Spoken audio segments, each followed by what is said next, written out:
ये हमारा समृद्ध भारत, जिसका इतिहास 4000 साल पहले हड़प्पा, मोहनजोदारो, इंडस वैली सभ्यता से चला आ रहा है। और इस दौरान अंग्रेजों की खुद की भाषा तक नहीं थी। उन्होंने लगभग भारत के 3000 साल बाद 9वीं शताब्दी में अपनी पहली लिखित भाषा की शोध की।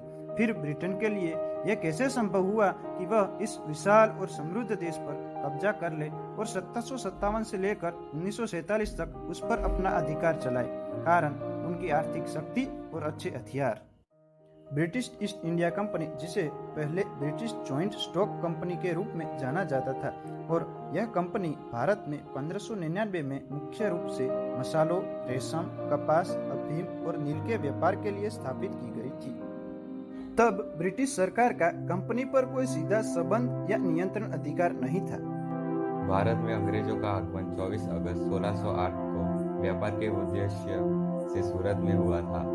उन्होंने ये अभियान वास्को द गामा के प्रसिद्ध मार्ग के अनुसार किया था। वास्को द गामा ने यह मार्ग 1498 में खोजा था। भारतीय उपमहाद्वीप में आने के तुरंत बाद उन्हें पूरे देश में कारखाने स्थापित करने की अनुमति मिल गई।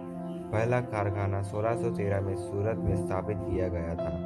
3 प्रमुख व्यापारिक शहर थे, कलकत्ता, मद्रास, बॉम्बे। उसके बाद उन्होंने भारतीय राजनीति में दाखिल देना शुरू किया, क्योंकि वे सभी संसदों को केंद्रित करना चाहते थे। भारत पर अंग्रेजों का पहला सबसे बड़ा वार 1757 में बैटल ऑफ प्लासी की और बैटल ऑफ बक्सर की जीत थी, जहां रॉबर्ट क्लाइव ने सिराज उद दौला को हरा के बंगाल पे कब्जा कर लिया था। अब धीरे धीरे ईस्ट इंडियन कंपनी व्यापार को छोड़कर शासन की ओर बढ़ रही थी। ईस्ट इंडियन कंपनी की ताकत साल 1857 तक बढ़ती रही।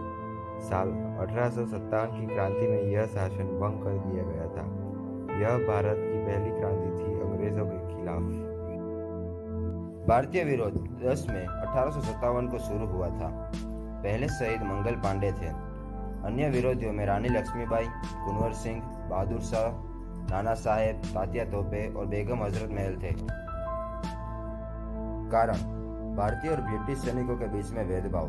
अंग्रेजी कारतूसों पर पशुओं की चर्बी लगी होती थी और उन्हें मुंह से काटकर इस्तेमाल करना पड़ता था, जो कि कुछ भारतीय सैनिक के धर्म के खिलाफ था और यह उन्हें मंजूर नहीं था। क्रांति की असफलता के कारण क्रांति के केंद्र लखनऊ, अलीगढ़, आगरा, दिल्ली और झांसी थे। क्योंकि ये एक दूसरे से इतने दूर थे, यहाँ संचार अंतराल आ चुका था और क्रांतिवीरों के पास पर्याप्त हथियार भी नहीं थे, जबकि अंग्रेजों के पास पर्याप्त हथियार और आर्थिक स्थिति भी अच्छी थी। क्रांति के प्रभाव। यह क्रांति के बाद ब्रिटिश संसद ने अधिनियम लाया, जिसमें उन्होंने भारत को अच्छी सरकार देने का वादा किया, और यह अधिनियम के बाद प्रशासनिक केंद्र का ब्रिटिश ताज पर तबादला कर दिया गया, और यह क्रांति के बाद ब्रिटिश ने डिवाइड एंड रूल की नीति अपना ली थी। साल 1885 में इंडियन नेशनल कांग्रेस की स्थापना हुई। ए.ओ. ह्यूम से प्रेरित होकर 72 भारतीय प्रतिनिधि बॉम्बे में मिले। जुलाई में 1905 में लॉर्ड कर्जन ने बंगाल को भारत से अलग करने का आदेश दिया, ताकि बड़े आबादी वाले क्षेत्रों में प्रशासनिक दक्षता को आसान कर सके। मगर भारतीयों को लग रहा था कि यह भारतीयों के बढ़ते राष्ट्रवाद को कमजोर करने की साजिश थी। 1915 में गांधी साउथ अफ्रीका से वापस भारत में आ गए और उनके आगमन के बाद सत्याग्रह की शुरुआत हो चुकी थी। गोपाल कृष्ण गोखले ने गांधी को अपना शिष्य बनाया। गांधी जी के मन में लोकमान्य तिलक के लिए बहुत इज्जत थी और उनकी वजह से वह उनके कार्यक्रमों को अपनाने लगे। गांधी जी को अहिंसा पे दृढ़ विश्वास था और यह क्रांतियों की वजह से ब्रिटिश सरकार ने रॉलेट एक्ट अपनाया। इस एक्ट का विरोध करने के लिए लोग जलियांवाला बाग में इकट्ठा हुए थे। तब रेजिनाल्ड डायर ने सारे बाहर जाने के रास्ते बंद कर दिए और अपने सैनिकों को गोली मारने का आदेश दिया, और इस हत्याकांड में 1000 लोगों की मृत्यु हो गई। और इसके बाद डायर ने मजबूरन इस्तीफा देना पड़ा था, मगर उससे ब्रिटेन में सम्मानित किया गया था।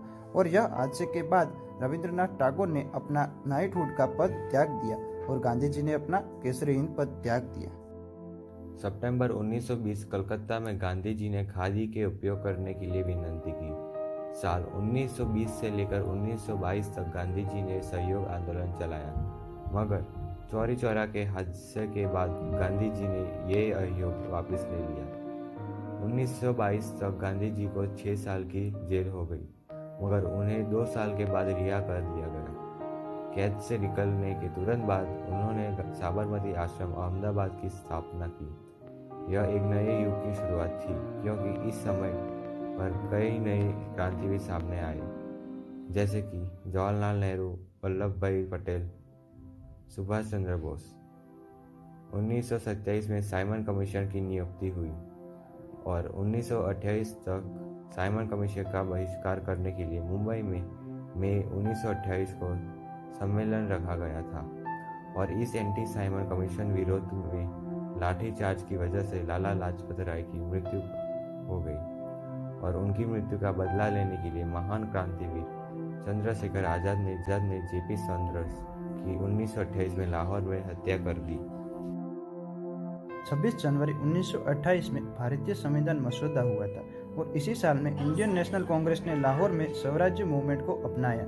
1931 में गांधी जी के निर्देशन में दांडी सत्याग्रह हुआ था और यह सामान्य आवेग की शुरुआत थी और इसी साल में गांधी इरविन समझौते पर हस्ताक्षर हुए थे। यह समझौता सभी राजनीतिक कैदियों को छुड़ाने के लिए था, मगर कुछ महान क्रांतिकारी जैसे कि भगत सिंह और उनके साथियों को नहीं छोड़ा गया था, क्योंकि उन्होंने 8 अप्रैल 1929 को सेंट्रल लेजिस्लेटिव असेंबली में बमबारी की थी और इसके अंतर्गत उन्हें फांसी की सजा सुनाई गई और 23 मार्च 1931 को भगत सिंह, सुखदेव और राजगुरु शहीद हो गए थे। साल 1933 में रॉलेट एक्ट के अंतर्गत भारत ने सिविल डिसोबीडियंस मूवमेंट को वापस लिया। 1940 में ऑल इंडियन मुस्लिम लीग के अध्यक्ष मोहम्मद अली जिन्ना ने मुस्लिम के लिए अलग देश की मांग की। 1942 में भारत छोड़ो आंदोलन गांधी के निर्देशक में 8 अगस्त को शुरू हुआ और इसी आंदोलन में गांधी ने करो या मरो का ऐतिहासिक नारा दिया। इसके अंतर्गत 15 अगस्त 1947 में ब्रिटिश को देश छोड़ना पड़ा। लॉर्ड माउंटबेटन आजाद भारत के पहले राज्यपाल बने। 3 जून 1947 में भारत विभाजन योजना शुरू की। भारत को आज़ादी के लिए 90 साल संघर्ष करना पड़ा। इसका कारण था स्वतंत्र राष्ट्रवादियों के बीच में असंतुलन। एक तरफ थी अहिंसा तो एक तरफ थी हिंसा और एक तरफ थी सेना की ताकत, जिसकी स्थापना सुभाष चंद्र बोस ने जर्मनी की मदद लेकर करी थी। और आखिर में हम यही कहना चाहते हैं कि हमें एकता में रहना चाहिए, ताकि हम किसी और या फिर अपने खुद के ही गुलाम बनकर ना रह जाए।